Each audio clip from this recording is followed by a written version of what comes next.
Good morning and welcome to the Maintaining Sanity podcast. I'm your host, author, and therapist, Isaac Huddleston, here with my best friend, author and therapist extraordinaire, Eugena Lomax. Make some noise for us. Wow. Round of applause. Toast. Can I say that? Very nice to hear your voice. I haven't heard that opening in a while, so it felt real. Felt good. Well, I'm glad. We're still here for all the listeners, all the emails and. Yes, we got a ton of emails. Where are you guys? Text messages. Hey, we keep the people wanting. You always leave them wanting more. Is what I've been told. No, we do appreciate the people who have reached out. We appreciate the people who have been checking in. Life has been lifing, as you all know. Maintaining our business, family, work-life balance, and trying to reinvest into ourselves has made putting out content difficult at times. And so we are here, and we care about you guys and miss you. So enjoy this free gems. Enjoy the free gems today. Yes, we do appreciate it. And if you hear an episode, you really like it, please share it with somebody that you think would benefit from it. Make sure you like it and also rate us. We would like to have other people listen to us, maybe. Interesting. I agree. Well, Eugene, it's been a while. You know the question we're going to ask. Yes. How have you maintained your sanity? It's been a month. What have you done to maintain? Well, within that month, I've maintained, not maintaining, and then got back to maintaining. So it's been, like you said, life been life. However, I hate to get all like philosophical, so early in the show. However, that's just where I'm at today. So, and I always remember that. Shoot or shoot. So I'm going to go ahead and shoot. Dead leaves still drain energy. That is how I have maintained my sanity. Remember that. So the other day I was, may or may not have been watering plants that should have been watered way before the day that I did it. And I was just looking at the dead leaves on there, and I started taking some of the dead leaves off, and I'm like, yeah, because dead leaves they still drain energy. And then it just started me thinking about like habits, like habits that don't even work for me now. But, so to me, they're dead habits, and they continue to drain energy. Relationships that's not working, or not necessarily working, but you know what I mean? Like, they're not fulfilling in the way that I need right now. So, dead leaves drain energy. If I want to have the energy to do the things that I want to do, then I have to be willing to, be accountable when something's not working and figure out the best way to save my energy. That's what I do. That's a bar. We need to put that on a shirt. Dead leaves do drain energy. That's hard. Like, I like that a lot.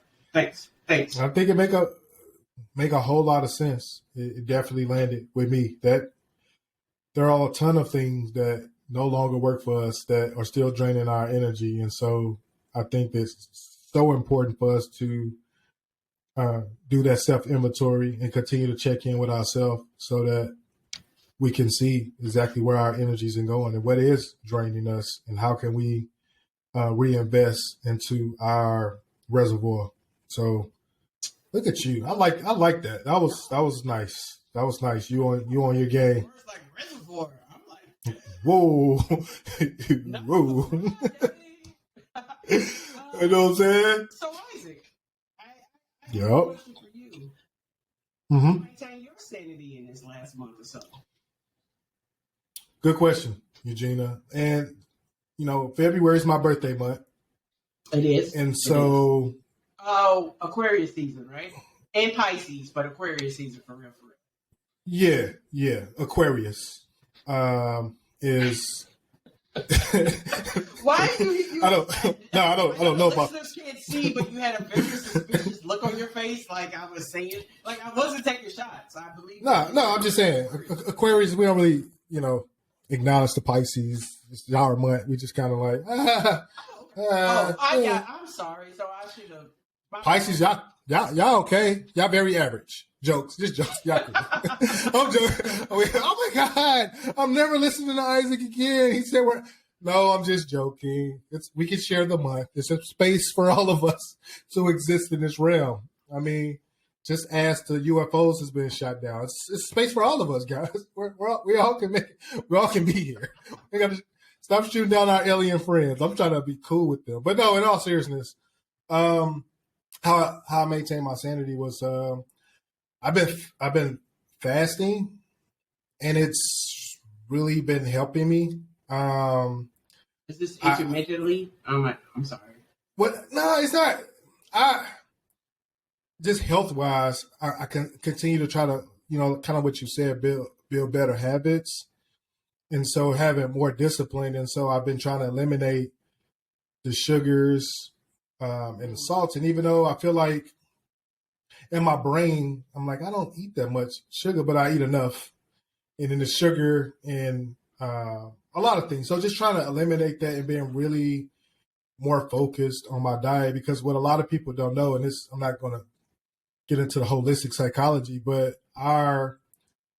everything kind of coincides, mind, body, and soul. And like our gut lining, our stomach talks directly to our vagus nerve and our brain, which is how we kind of process information in our brains. And so that's important. The healthier, the cleaner I eat, cleaner thoughts I have, the more brain fog I remove. And so been drinking a lot of water. And so that's helped me maintain my sanity, in addition to been doing a lot of deep reflecting just about things. And I've had a lot of survivor's guilt surround a lot of things. And I just have to tell myself, if this is a war, when do I get to be discharged? What would be an honorable discharge for me to let go? Like, why am I still trying to be in this war and bring everybody else out? They have the opportunity to leave the war themselves. I don't have to be the person that pulls everybody out of the war. Like, I'm unenlisting. I'm making that choice to leave this war, and anybody else that may want to get out of the battle, they can make those decisions too. It's not my responsibility to make sure we bring everybody home. I can leave, but I've been feeling so much better since I've set those boundaries for myself. Bruh, that is a word point. And I just want to tell you guys, this guy just flexed on you guys, talking about vagus nerves and like you said, you get this stuff for free. If you want more information, especially on how sugar and other processed foods can play a part in anxiety and being a big contributor to it, check out our book, How to Maintain Sanity with Anxiety. You can get it off Amazon if you're a paperback fan, or you can get the ebook straight from our website at www.insanitypodcast.com. Feel free to leave us a message, shoot us an email, whatever you want to do, but we would love to hear from you. Absolutely. And thank you for that, Eugena. And I know we got a show to do, and we're going to get into it, but I wanted to ask you. I know we don't really talk about the current topics, but I did want to ask you. You've been seeing things getting shot down over they continue to shoot things down. Do you believe it's Black History Month that the aliens are coming back? Like, hey guys, we want. I mean, if there's a month to come back, This is the month. I'm like, hey guys, they're coming for us. So where you guys been though? Like all them years, hundreds of years. I don't know. I feel like.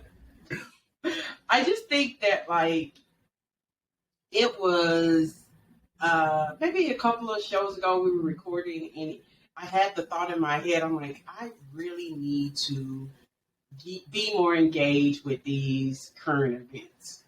Look at you. And, because I was like, I don't know what's going on. You're like, oh, yeah. And I'm like, ooh, that's crazy.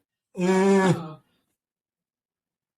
haven't did it yet. So all I know about it is I saw something about one, I think, somewhere over Alaska or something is what I saw. And I was like, oh, okay. And that's one of the ones that just got shot down this past week was in South Carolina. Look, I'm not going to talk about what we talked about off air. I'm not going to bring it up. I'm just telling you, one of the objects that they shot down was over South Carolina. So just whatever that object was in South Carolina. The Carolinas. I think it would be very arrogant of us to think that we were the only beings on this planet. Mm-hmm. So I don't know exactly what I believe, but I definitely think it's not just us. But I also want them to remember that I've always been discriminated against on this planet. So keep that in mind when they try to decide who they gonna keep and not. Like, hey, it's Black History Month. You can't.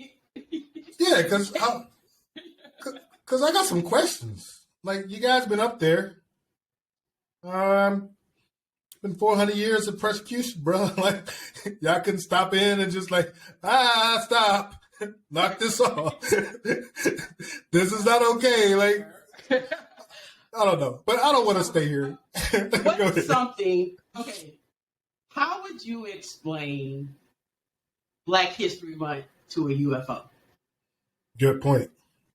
Like, how would you explain, like, yeah, it's the shortest month of the year, but they gave us something. Like, I'll be like, yo, I don't know how I would. That's a really interesting question. I don't know how I would explain it. And I think if people had to explain their behaviors more to UFOs, we might be moving different. I agree. What the UFO gonna say? What is the UFO going to say? Hey man, Eugene. I'm with you because I'm taking this. I believe in all of this. Yes. I do. I do. I'm all about. I know there's something else out there, and I want to make friends early. They're like, I want to be on the good side. Like, I'm with you guys. Okay, so I'm with you. What do you think you would have to give a UFO to make him your friend?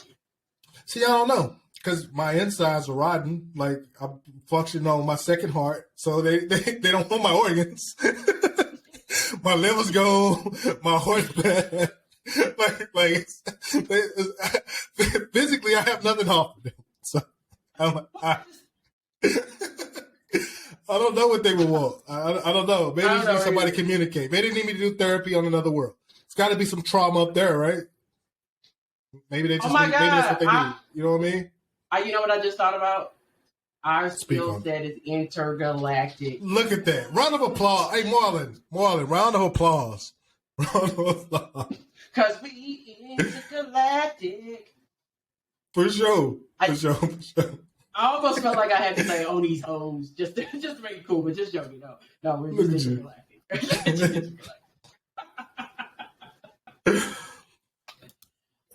Can you put that on your LinkedIn profile? That our skill set is intergalactic. Yeah. I want to figure out how to add it to my resume. Yeah, for sure. I'm here for it. I think that's important. But speaking of Black History Month, you had an interesting topic that you was thinking about in terms of we were talking in pre-production about. What say you? Okay, so like one of the reasons, full transparency, one listener who was worried about us, one reason we weren't taping or recording as much this month is because I have a personal belief that Black people should do less in the month of February. Like if you're gonna give me my month, give me my month. So I don't feel like I should be working. And so then we started talking about like what should Black people get for free during Black History Month. And gas. I think we should be able to go to any gas station, just fill up and go. Got you. Just type in, I'm black. Boom, we out of here. Got you. I support that. I'm trying to think of some other things that I feel like. I'm thinking definitely free food. Definitely free food. Yeah. I think that goes without saying. I think that chicken. I know, gosh, I didn't want to say it. I know. But it's so good. God, you know what? Stereotype, actually, though. You know what? But you know what? And I just want to kind of bring this up. We can go this way too. Is like a lot of the stereotypes that other cultures have against us was because we were being like geniuses with what we were given. Facts. We like chicken because that was one of the few, animals that we could have, and love it. So and like if you go back and looking at all like the soul food and all that stuff, like we had to do those things in order to survive. So I loves the stereotype of chicken because it is delicious. Yeah, and I read an article that was speaking about how the stereotype as it relates to watermelon was put out there because of there was some African American farmers who were making such a profit with watermelon that they began to try to sabotage the business. And I wish I could remember the names or what have you and speak with more intelligence about it. But no, watermelon, this negative connotation was just basically to destroy the business that these farmers had with water because they were making so much money off of it. And then they say, okay, we want to destroy it. And that's why that's how they came out. If I find an article, I'll post it because it was a great read, but I don't remember all of it at this time. But that's an interesting concept that you brought up. I have a confession. Tell me more. I did not start liking watermelon until last year. Really? Yeah. I want to shout out to COVID. I think it changed my taste buds. But, I never liked watermelon. I was so confused on how that was a stereotype. It's like, what? I don't even like it. But, no, it goes down, as the kids say. It definitely slaps. Yeah, Eugene, I don't know how I could even really look at you the same. Like, I don't know. Like, I can't unsee it now. I don't know. Is there something blackety black I could do to make up for? I don't know. You gotta start a rap label or something. No, while we out here, I'm just gonna say, and I can't dance.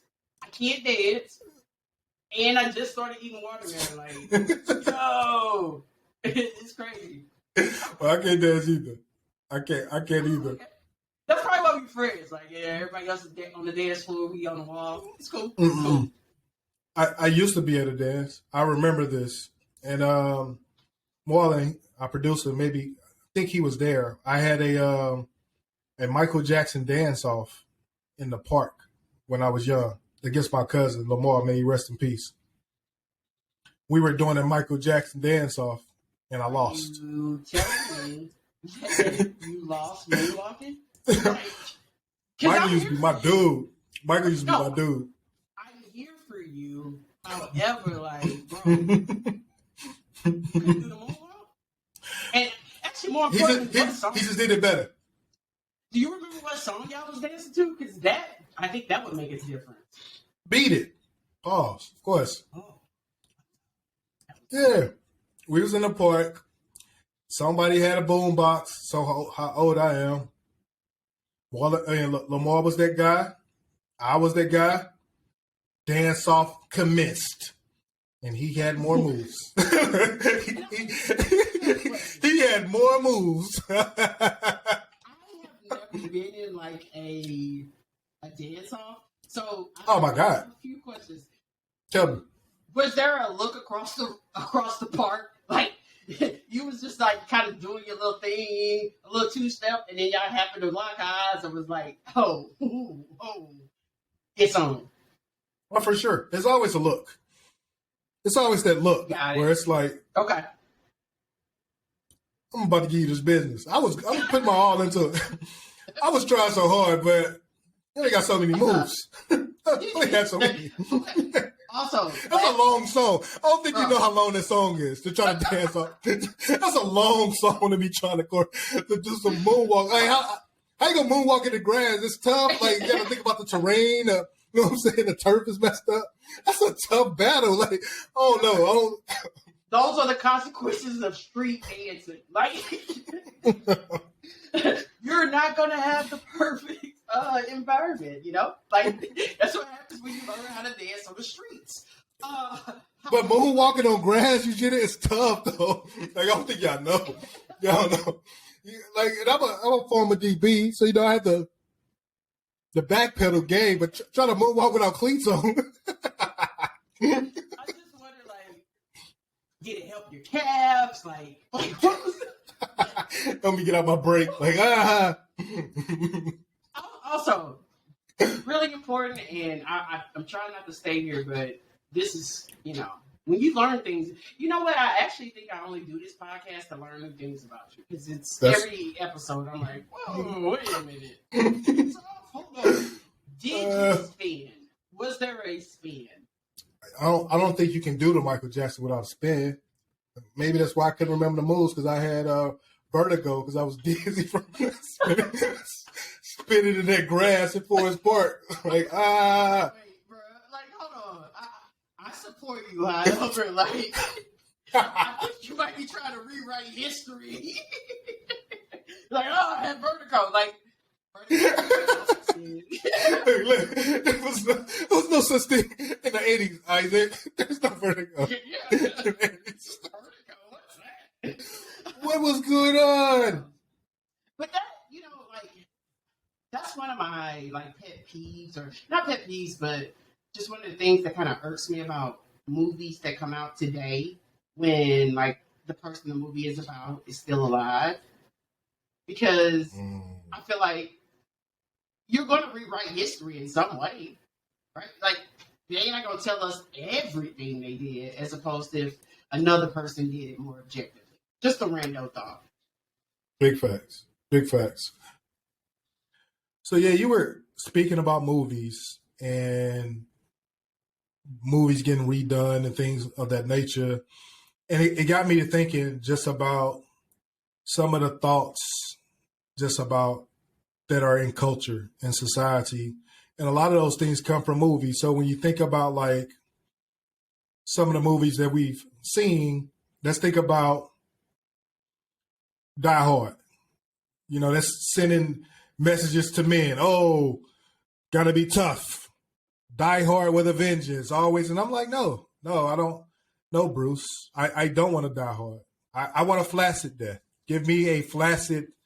Give me Actually, was going to ask you if you could do more talking in your Die Hard voice, because it's amazing. Like, it is amazing. I feel like, you know, actually, we didn't touch on it, but I really think that people should get Black History Month gifts. And so, like, that was my gift. Thank you. You're such a giver. I appreciate that.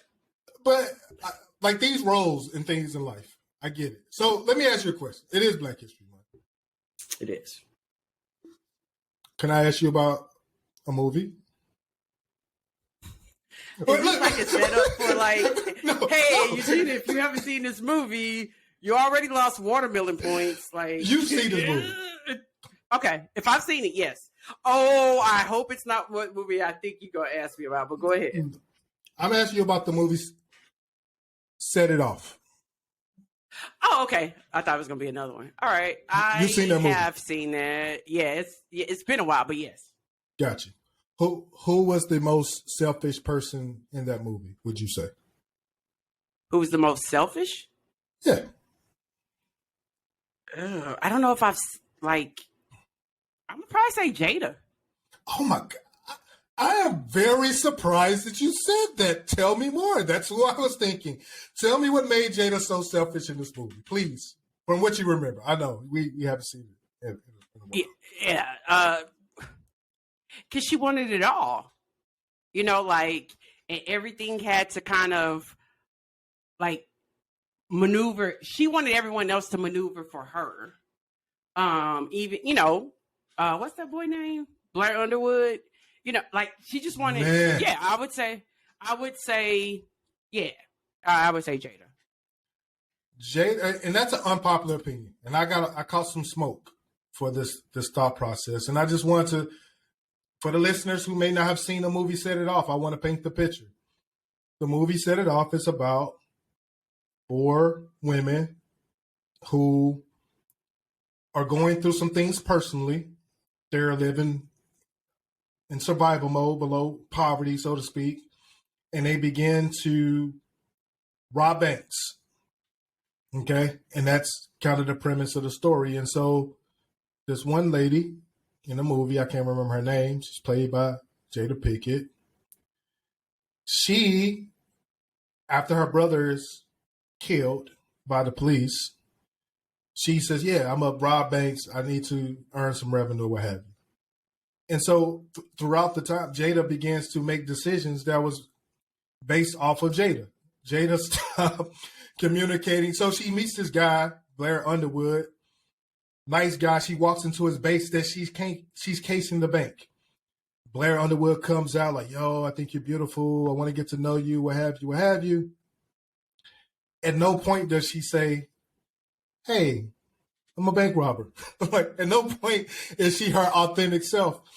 And she takes. I didn't even look at it like that. Okay, I see. You're right. She never showed her true self. She always had a representative. Yeah, and then so he's like, takes her, like he started really liking her, and so Blair Underwood's like, hey, I want to take you to this formal. He's like, this little gala or what have you, I'm going to come pick you up. He gets to the house, and Jada comes out in this red dashiki tablecloth that's not made for it's not made for the gala. And she's like, oh, you don't like it? He's like, no, it's fine. They get in a car. And then Blair Underwood, being the stand-up person that he is, said, you know what? I lied to you. Hey, make a stop up here. We're going to go to Neiman Marcus. And he stops and takes her and buys her this brilliant gown. So at that moment, he was being his authentic self and saying, not that I don't accept you, but he was saying, you know what? I don't want you to embarrass yourself. I don't want you to embarrass yourself. And still Jada doesn't say, hey, you know what? I've been robbing banks. My brother has been killed. Okay, but hold on.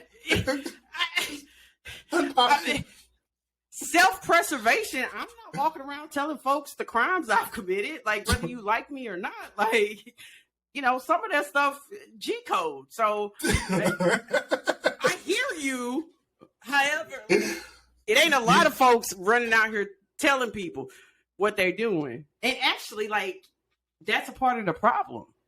If you think about in any type of like relationship, friendship, a lot of the problem is people not being their authentic selves, and because they don't feel safe enough to, but yet we don't talk about it. Eugena, and that is such an important point when you talk about relationships. A lot of times culture or people feel like relationships that someone's coming to save us, that if I just kiss a frog is going to turn into a prince, or that because I am who I am, that this is going to make the relationship work. But healthy relationships require us to have uncomfortable conversations. And sometimes those conversations have to start with ourselves. We have to have an uncomfortable conversation with ourselves and figure out what our authentic self is. Because so many times we try to go into a relationship or we try to sustain a relationship based on the optics. When it's like, this is not working we're doing this for everybody else. This persona that we're giving off is for the outside world to give us acceptance. It's like, well, this doesn't work in this household, and we're arguing, we're at odds because we all are not being who we are. We're actually, we're not compatible. A lot of couples were truly not compatible. And that's okay if we would just own it. Like, just because we've decided that at some point we fit together and whatever needs were needed were being met, it doesn't mean that it'll always stay that way. And that's okay. But I also feel like you said, like with these fairy tales, that like, we happily ever after. No, ain't no happily ever after. Like, nah. It's work. It's work ever after. Yes. Like, it's work to be in a relationship. It's work to choose, the other person. It's work to actually be accountable and say, like, yo, how I came at that person probably wasn't the right way, or what am I really upset about? Because it really wasn't. It ain't about the dishes, real talk. Right. But we're gonna pretend. I don't know. I feel like you got me fired up, brother. But no, that's a real thing. And so it's so many, like I said, in culture, there's these thoughts that how men and how women should be. And I just don't subscribe to that. But it's difficult, especially when you grow up in a certain environment. If I'm being transparent, I've said it on here before. I've had a weird relationship with money, just growing up the way I did. It was never we got to save this, we got to build this. Well, and can we say it wasn't a weird relationship? You just had a unhealthy ignorance about financial literacy, and that's through no fault of your own. That's the fault of society. 1,000%. You know what I mean? So it's like you had that, and thank you for clarifying it. So if you go into a relationship, and then I'm like, well, I'm the man. I'm supposed to be paying all the bills. I'm supposed to be really good at managing a household. I'm supposed to be head of household. It don't work. It can't. Go ahead. It can't. But I'm going to say this, and I'm not intending to be spicy. However, you benefit from this culture. Tell me more. I feel like as a male, you benefit way more from the culture than from a female perspective. Because what are we taught, right? We're taught we're supposed to be good at sex for you. We're supposed to be able to cook for you. We're supposed to be able to talk to you, or de-escalate you, all that. Like, bro, and you guys get the benefit of that. Because that is what it seems like. If we really look at the cookie cutter, whatever politically correct version of marriage that we've been, sold upon, the male benefits. There is no benefit for a woman in the old way of marriage. Like, what did she get from being there? Well, I definitely hear your point. And I think that however. No, I understand your point, and I agree that their culture will say that women are supposed to be selfless. Women are supposed to sacrifice all for the greater good of the family, that they're supposed to betray themselves for their family, or just sacrifice all and do all to make this marriage or this relationship or this union work. And I don't subscribe to it. I think that should not be the case. I don't think anyone should have to betray themselves for anyone, definitely for not the greater good of the family, that the woman have to be the selfless, all giving. I don't subscribe to that. I think that women should be able to be their authentic self. But I also think that because of some of how culture looks at men, no days off, die hard, always, that sometimes men will go to logic more so to try to resolve conflict versus actually getting in tune with their feelings, because we're not taught to feel. We're kind of taught to hold things in. And so, yeah, it may benefit us because of how society is. So, yeah, there are things that will benefit men for sure. Like we know that the research says that women at the same positions are not paid as more. They're not, we know those things. Right. And we know they're not right. You know what I mean? But I think in relationships, there are certain tropes with men that they have to feel like they have to do, and women. And so if we both are can be our authentic self and be honest and say, you know what, this doesn't work for me, or this is, I don't want you to feel like you have to be the one that always cooking and cleaning. I had this conversation, real talk, and with my wife, like, you're the better cook. Like, there's no debating that. Like, you are. If there's a person that's cooking this house, You please do it, but you don't have to. As the kids say, facts. Yeah. Facts. She is definitely a better cook. Yeah, but she's not correct. tasked. Yeah, you're not tasked with, like, you don't have to cook. You don't have to do, like, let's compromise. Like, let's figure out how we do this. And we came up with, some ways to kind of coexist. I think, like, first off, phenomenal communication, way to role model to the listeners and to me about how we out here, like, breaking out roles and stereotypes. I just think that a lot of times, too, it's all about who you're going to for advice. Because when you're going outside your relationship to get advice from other people about things that are going on in your relationship, they're telling you what they would do. They're not necessarily telling you what's best for you.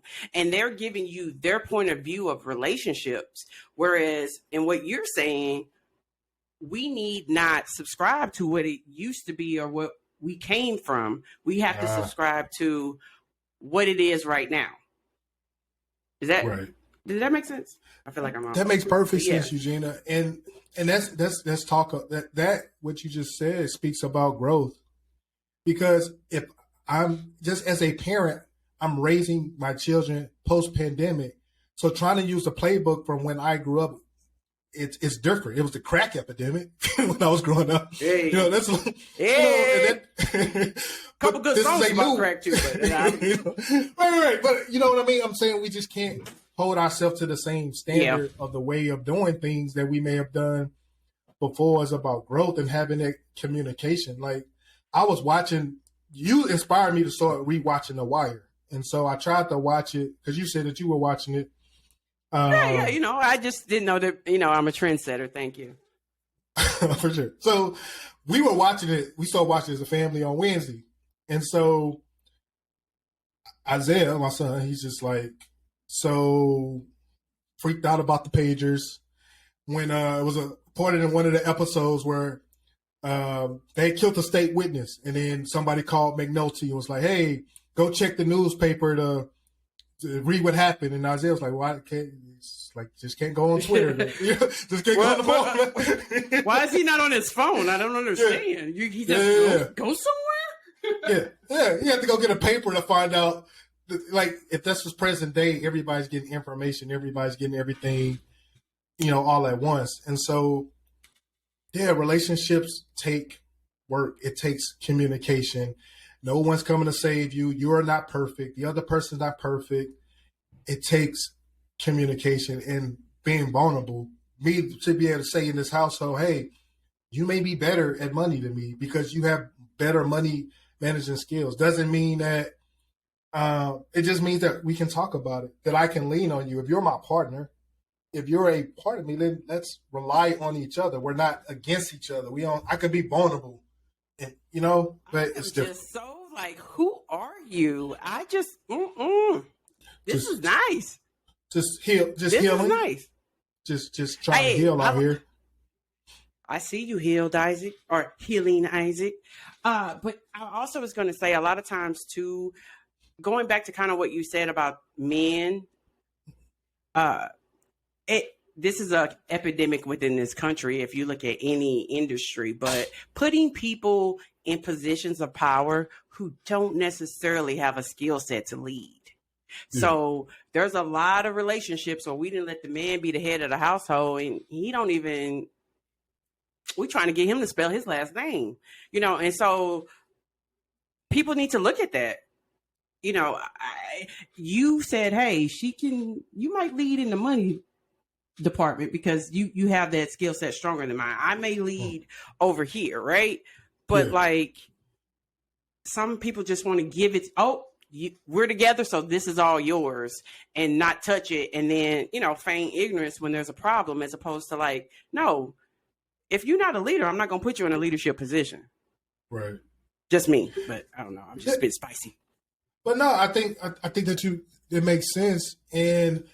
But the only thing I always say, and you can disagree, I don't know if you do it, how you feel about it, but I feel like the only thing that's 50-50 in a relationship is how we communicate. And that includes listening. And so if I'm communicating with you, I'm not strong in this, and then you respond with insulting me or trying to emasculate me, then now it's already tough for me because of these cultural norms to be vulnerable and to be feeling and have feelings. Now the person that's closest to me is communicating in a way that's putting me down, as if, oh, you don't do this. This is what a man's supposed to be. And now you're coming back with telling me what a man is supposed to do when I'm being vulnerable to you. Now I go back into protective mode. Now I put my armor back on because I don't feel safe to be vulnerable. And now I gotta, if you're going to hold me to this image of what a man is supposed to be, and I'm not meeting that image, now I have to figure out a way to protect myself. And so now I am being, so you put me in this role of what a man should do? Okay, this is what a woman should do. And now we're at odds because I've been vulnerable. Now you're holding me to the standard of what your image of a man is versus seeing me for my authentic self. Now I'm going to protect myself, and vice versa.